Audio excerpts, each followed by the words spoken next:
नमस्कार, आप देख रहे हैं डीडी न्यूज। आपके साथ मैं हूं गौरव श्रीवास्तव। तो चलिए बुलेटिन की शुरुआत करते हैं और सबसे पहले नजर डालते हैं इस वक्त की हेडलाइंस पर। संसद में विपक्ष के हंगामे की वजह से विधायी कामकाज प्रभावित। लोकसभा राज्यसभा सोमवार तक के लिए स्थगित। हंगामे के बीच एमएसएमई संशोधन विधेयक बिना चर्चा के लोकसभा से भी पास।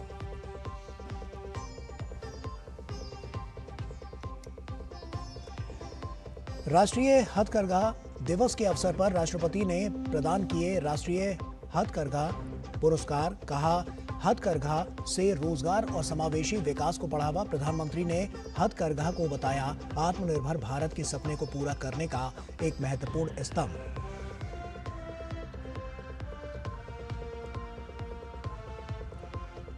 झारखंड में जेपीएससी और जेएसएससी भर्ती परीक्षाओं में कथित गड़बड़ियों को लेकर छात्रों का आंदोलन हुआ तेज। रांची में आइसा के विधानसभा मार्च के दौरान जमकर हंगामा। मुख्यमंत्री हेमंत सोरेन की प्रदर्शनकारी छात्रों से बातचीत की पेशकश। समाधान के लिए ठोस कदम उठाने का दिया आश्वासन।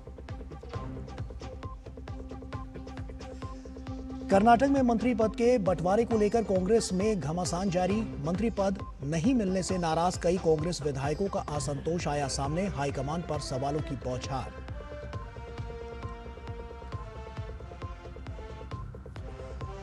दिल्ली से लेकर असम तक बारिश ही बारिश। केंद्रीय मंत्री जेपी नड्डा 3 दिन के दौरे के बाद वापस आए दिल्ली। केंद्र से अधिकारियों की टीम जल्द उत्तर पूर्व का दौरा कर बारिश और बाढ़ से नुकसान का लेगी जायजा। और आइए बुलेटिन की शुरुआत करते हैं। संसद के मॉनसून सत्र का 15वां दिन भी हंगामे की भेंट चढ़ गया।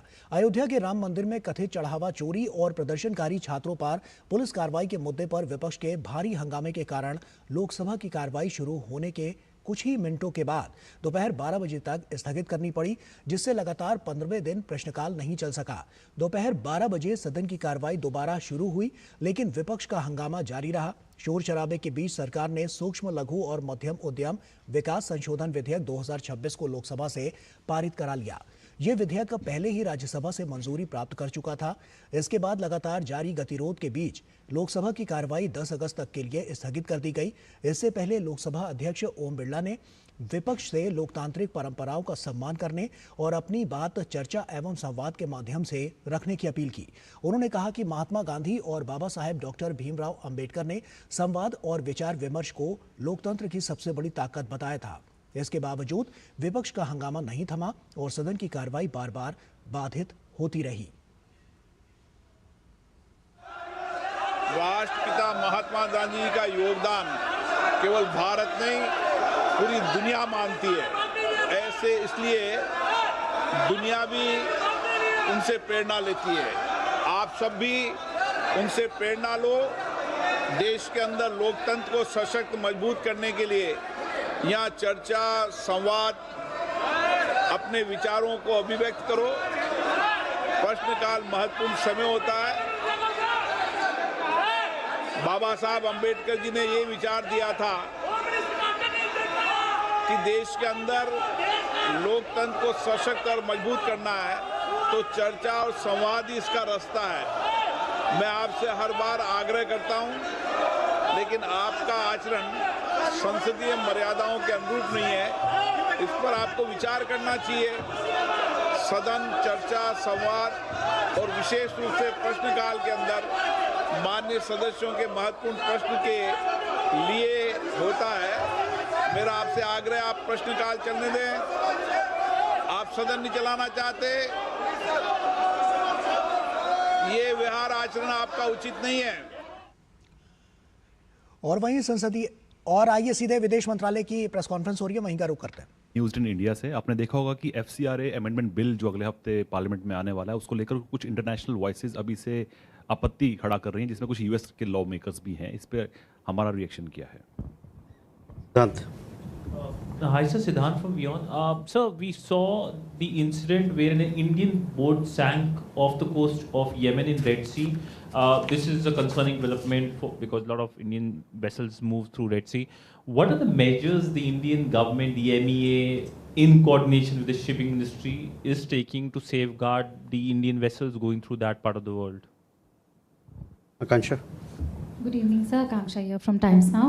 Sir, the Bangladesh government has said that it has been outraged by the press conference that deposed Bangladeshi Prime Minister Sheikh Hasina held at the Foreign Correspondents' Club on Wednesday. They've also warned of likely ramifications on bilateral ties. How does the Ministry of External Affairs view this? Umar शक्कर Singh independent journalist. बहुत ही सख्त भाषा का इस्तेमाल किया गया है बांग्लादेश विदेश मंत्रालय की तरफ से। जो बयान जारी किया गया इसमें कहा गया कि बांग्लादेश इस बात से बहुत नाराज़ है कि फरार नरसंहार की दोषी शेख हसीना को प्रेस कॉन्फ्रेंस करने का मौका दिया गया, इस बात को जानते हुए कि इससे रिश्ते पे बुरा असर पड़ेगा। तो इस पे अपनी प्रतिक्रिया। Let me deal with these 4 questions first. Shailendra, पहला सवाल आपका। देखिए, हम लोगों ने भी जिस मसले का आप जिक्र कर रहे हैं उसको हम लोगों ने देखा है, उस पर कई एक टिप्पणियाँ आई हैं। जहाँ तक विधायी मामले का सवाल है और भारत के अपने विधायी मामलों का सवाल है, ये हमारी अंदरूनी खुद का मामला है जिस पे हमारी संसद उस पर निर्णय लेती है। मैं आपको यह भी बताना चाहता हूं कि दुनिया में कई एक ऐसे राष्ट्र हैं, देश हैं, जिसमें अमेरिका भी शामिल है, जो विदेशी कोष को, विदेशी फंड्स को विनियमित करते हैं। For those who would like to have it in English, we have seen the comments. Legislative matters concerning India are our internal affairs on which decisions are taken by the parliament of our country. I would also like to point out that there are several nations, including the United States, which regulate the flow of foreign funds.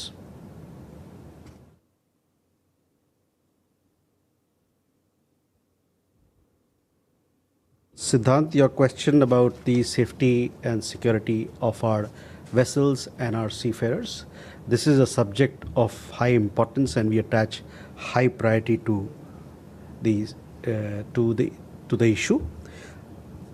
Our missions all across the Gulf region, they are in constant contact with the Ministry of Shipping, as also with maritime authorities in those countries and other authorities as well, so that as and when any support is required to be provided to our seafarers or Indian flagged ships, they can do that.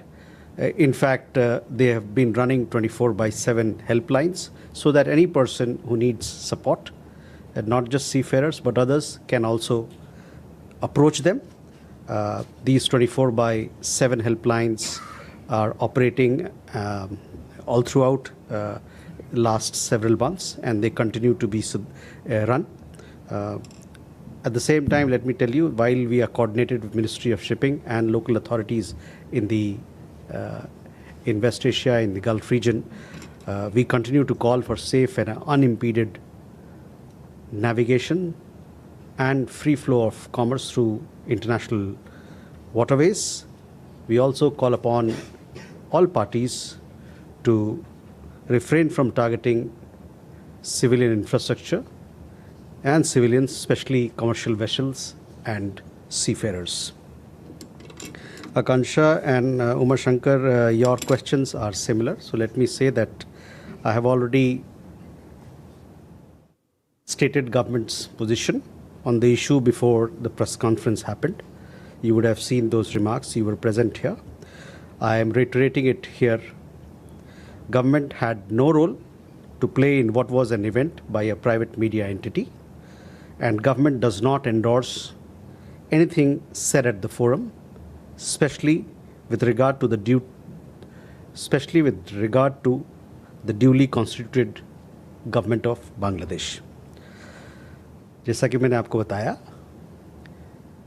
कि जो हमारा पक्ष है, सरकार का पक्ष है, इस प्रेस वार्ता से पहले भी हम लोगों ने आपको अवगत कराया था। इसको एक बार फिर से मैं दोहराना चाहता हूं कि भारत सरकार का इस प्रेस वार्ता में कोई भूमिका नहीं थी। यह प्रेस वार्ता एक निजी मीडिया संस्था द्वारा आयोजित किया गया था।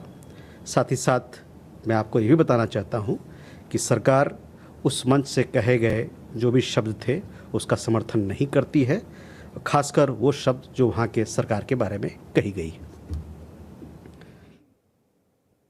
More questions? Huma. Huma Siddiqui from Stat News Global. I have two questions.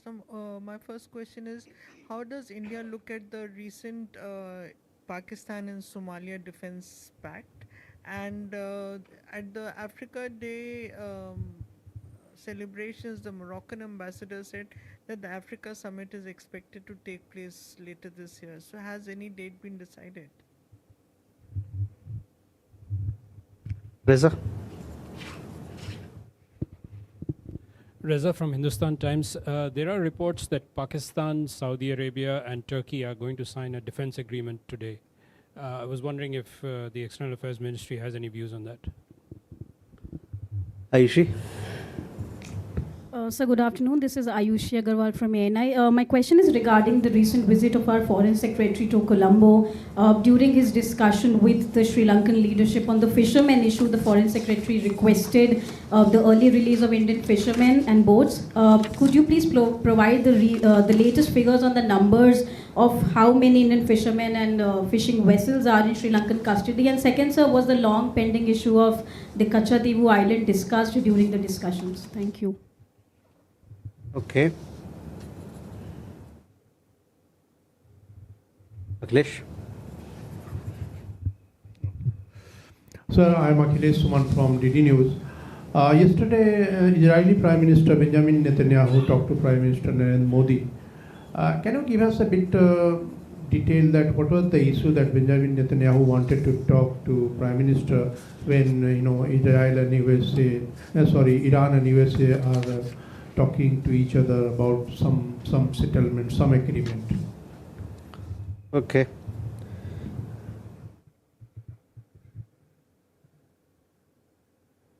Next one. So Huma, first to your question regarding developments between Somalia and the other country that you mentioned. We continue to follow these developments closely. That is what I have to say. On Africa Day, yes, this Africa Day was a big celebration. Each year we celebrate our solidarity, support and partnership with Africa with a lot of fanfare, and this time External Affairs Minister attended the Africa Day celebrations. He was there earlier as well. We, as you know, we have very strong ties, historic ties with all countries in Africa, majority of them, and also with the continent. We have ongoing development cooperation which are very strong as part of our Global South solidarity, as part of South-South cooperation. We, the circumstances under which the India-Africa Summit had to be postponed, and this we did in consultation with the African Union. We're looking forward to organizing India-Africa Forum Summit, and both sides are in touch with each other for a convenient date as to when it can be organized. Reza, your question regarding the pact between three countries, this is again a development that we are closely following, and we shall keep you updated on that. Ayushi, your question was regarding the visit of the Foreign Secretary to Sri Lanka. So there, as part of the visit, he had interactions with, at the highest level, he called on the President of Sri Lanka, the Prime Minister of Sri Lanka. He had meeting with the Foreign Minister, as also with his counterpart, the Foreign Secretary of Sri Lanka, where they discussed a whole range of issues. They also discussed our development cooperation, all the programs that are being run there presently, and some of the new programs that were started in the wake of Cyclone Ditwa. Fishermen issue also came up for discussion, and once again we urge that this particular matter be given a humanitarian approach because there are livelihood issues of fishermen involved, and and we press that the issues that we flagged for the welfare of our fishermen should be given due consideration, keeping in mind their livelihood issues and their humanitarian considerations. As to the exact number of fishermen that are there in Sri Lanka, I will come back to you. I don't have readily available figures with me. You also talked about we have a detailed readout on his visit, so if you can refer to that, that will give you exactly all the issues, and it was pretty comprehensive, all the issues from development cooperation to fishermen's issues and other issues that were discussed as part of the one-day visit that Foreign Secretary had to Colombo.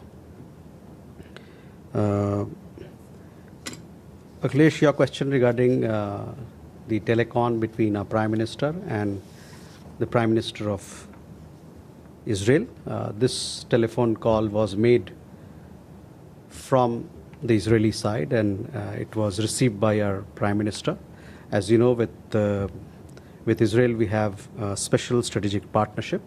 During the conversation between the two Prime Ministers, it was discussed as to how we can further strengthen this bond, this friendship that we have with Israel across various sectors, as also both leaders discussed the ongoing situation and developments in the West Asia.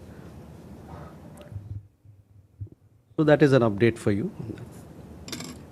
Neeraj. Sir thank you. Neeraj, news 18 India से। शेख हसीना के कार्यक्रम में उनके बेटे सजीब वाजिद ने कहा कि बांग्लादेश दूसरा पाकिस्तान बन सकता है, आईएसआई को वहाँ छूट मिली हुई है, जो आतंकी संगठनों से जुड़े हुए लोग हैं उन्हें छोड़ा गया है, तो ये कितना बड़ा कंसर्न है भारत के लिए? क्या भारत इसको एंडोर्स करता है? भारत को ऐसा लगता है कि बांग्लादेश दूसरा पाकिस्तान बन सकता है? Kalol? Kalol from the Hindu, sir.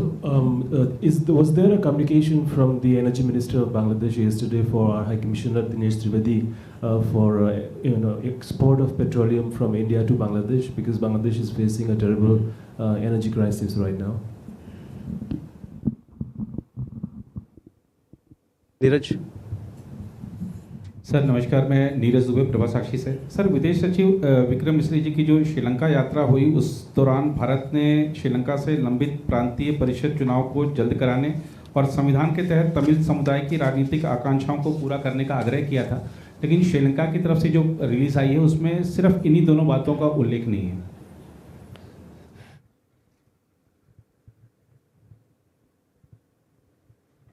Please.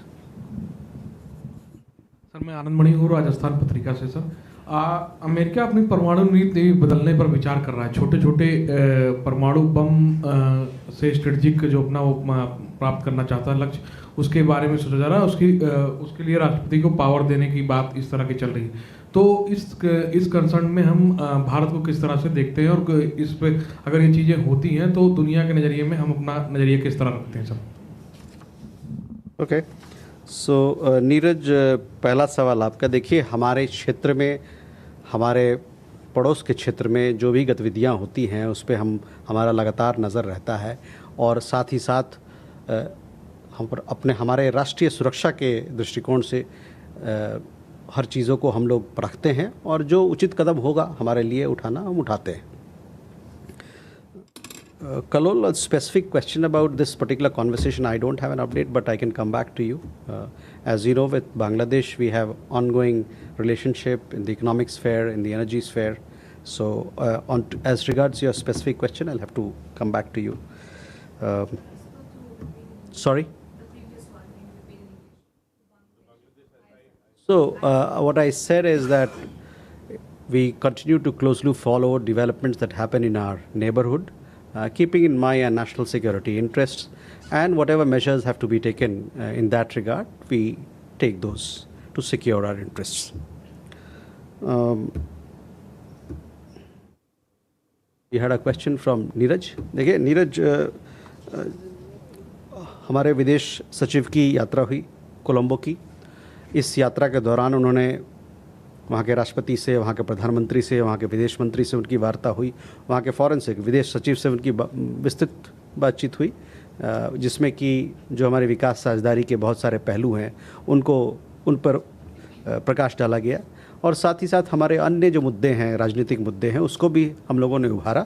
और जैसा कि आपने देखा होगा हमारे प्रेस विज्ञप्ति में इस बात को साफ रेखांकित किया गया है, और मैं आपके लिए कहना चाहूँगा कि हम लोगों ने ये बात पर जोर दिया कि जो वहाँ पर प्रोविंशियल चुनाव की बात है, और ये चुनाव वहाँ के संविधान के तहत होना है, ताकि वहाँ के एक समुदाय के लोग हैं उनकी आकांक्षाएं पूरा हो सके, इस बात पे भी हम लोगों ने इस बात को भी रेखांकित किया। आनंद मणि जी, आपका सवाल, देखिए जो भी बड़े मुद्दे होते हैं, सामरिक मुद्दे होते हैं, स्ट्रेटेजिक मुद्दे होते हैं और दुनिया के अलग अलग कोने में होते हैं, इन सभी मुद्दों पर हमारा नज़र रखता है, और अपने राष्ट्रीय सुरक्षा के हित के प्रसंग से और अन्य जो हमारे इंटरेस्ट हैं, जो हमारा सोच है, उसको मद्देनज़र रखते हुए तो इन सभी चीज़ों पर हमारा आंकलन होता है और हम लोग इस पे नज़र रखते हैं। So with that, ladies and gentlemen, we come to the close of this press briefing. Thank you.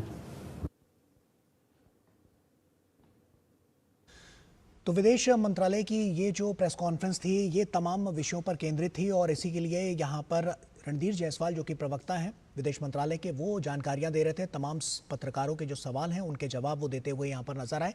तमाम बातें उन्होंने यहाँ पर कही हैं, और किस तरह से जो लगातार देखा गया है कि आपसी जो रिश्ते हैं तमाम देशों के साथ, वो अभी कहाँ पर हैं, इससे जुड़े हुए जो सवाल सामने आ रहे थे उसी का जवाब वो यहाँ पर देते हुए नजर आ रहे थे। एक छोटा सा ब्रेक ले रहे हैं, खबरें और भी हैं, जल्द हाजिर होते हैं।